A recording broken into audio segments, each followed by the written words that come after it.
So I'm here with head winemaker Steve Rogstad and his associate winemaker Rebecca George. We're in the Brandlin Estate, which is in the Mount Veeder AVA. A gorgeous morning up here. You've got this rolling ridge line here of some old vines in, plus a lot of Cabernet. Tell us a little bit about the history of the property. Well, the Brandlin Estate Vineyard was first founded in 1926 by Henry Brandlin, and then it was farmed for decades by his two sons, Chester and Richard Brandlin. So behind us you have some old vines in that was planted in the 1920s.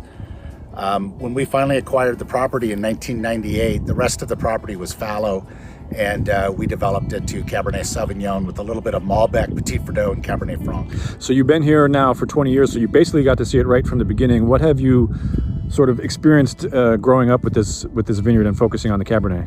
Well, first of all, it was Mount Veeder was a new AVA to me, so that was a big learning curve in itself. It's a colder site, and it's a hilltop property, so you're really dealing with a lot of different elements than growing Cabernet in Rutherford or Oakville.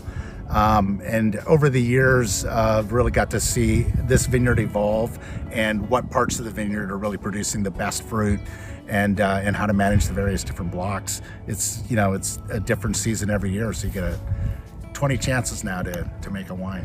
But now as the vineyard settles in, you got to be pretty happy with that, because you were telling me you don't think you need to make many changes in the vineyards.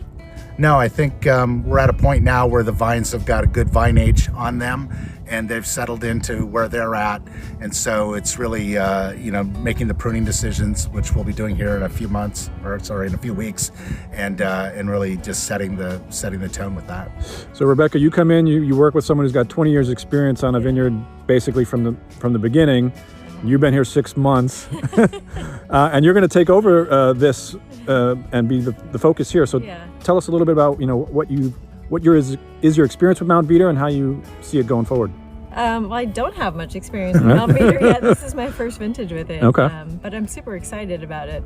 I was making wine up in Calistoga prior to this, and for me, Mount Veeder is kind of one of the premier wine growing regions in Napa. It's a little bit cooler. We've got a great long growing season. Obviously, we have this elevation, which all kind of combines to make these beautiful, tiny, kind of dense, concentrated berries. Here on the Brandlin Ranch, we've got about 30 acres of Cabernet, and it's all these separate blocks, separate clones, different exposures, rootstocks, everything. And so we've just got these great palette of vineyards and wines to work with. So for me, it's just super exciting to get to know all the different blocks and figure out where they're going. Now the Zinfandel is separate, obviously, but with the Cabernet, you've got some varietals planted here. What else do you have planted? We have a little bit of Malbec, Petit Verdot, and Cabernet Franc, and these are essentially blenders for the Cabernet Sauvignon wines we make, but occasionally we'll bottle the Malbec with the Cab Franc on its own. And then for our viewers, tell us what's special about the Mount Veeder AVA in terms of its microclimate.